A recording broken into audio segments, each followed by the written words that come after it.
గోరింటాకు అనే సీరియల్తో పరిచయమైన వీళ్ళిద్దరూ చాలా ఫేమస్ సంపాదించుకున్నారు. ఎనలేని అభిమానుల్ని పొందగలిగారు. కానీ కొన్ని అనివార్య కారణాల వల్ల వీళ్ళిద్దరూ విడిపోయారు అనే రూమర్స్ అనేవి సోషల్ మీడియాలో హల్చల్ చేస్తుంది. అసలు వీళ్ళిద్దరూ విడిపోయారా?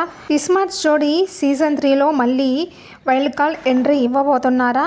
అసలు వీళ్ళిద్దరూ దూరంగా ఉండడానికి రీతీ చౌదరితో క్లోజ్గా నిఖిల్ ఉండడం వల్లనే కావ్య ఇలాంటి డెసిషన్ తీసుకొని నిఖిల్ని దూరం పెడతా వస్తుందా అనే నమ్మలేని నిజాలు ఈ వీడియోలో మనం తెలుసుకోబోతున్నాం. ఎవరైనా ఫస్ట్ టైం మన ఛానల్ని విజిట్ చేస్తుంటే please subscribe our voice of SG YouTube channel.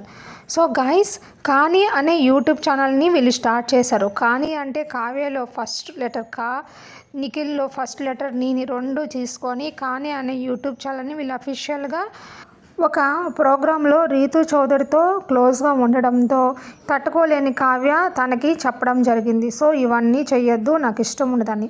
కానీ అది చెవికెక్కించుకొని మన నిఖిల్ తనతో క్లోజ్గా రిలేషన్షిప్ అనేది మెయింటైన్ చేయడంతో అది నచ్చక కావ్య నిఖిల్కి బ్రేకప్ చెప్పింది. కానీ అఫీషియల్గా వీళ్ళు అనౌన్స్ చేయకపోయినా కానీ ఇన్స్టాగ్రామ్లో అన్ఫాలో చేసి ఇప్పుడు షరా మామూలు అయ్యింది. ఏంటంటే బ్రేకప్ చేసుకున్నారు, డివర్స్ తీసుకున్నారు అంటే ఫస్ట్ మనకు తెలిసేది ఏంటంటే వాళ్ళు అన్ఫాలో చేసుకోవడం. సో వీళ్ళిద్దరిని మళ్ళీ కలపడానికి కావ్య ఫాదరు చాలా ఇంట్రెస్ట్గా ఉన్నారండి.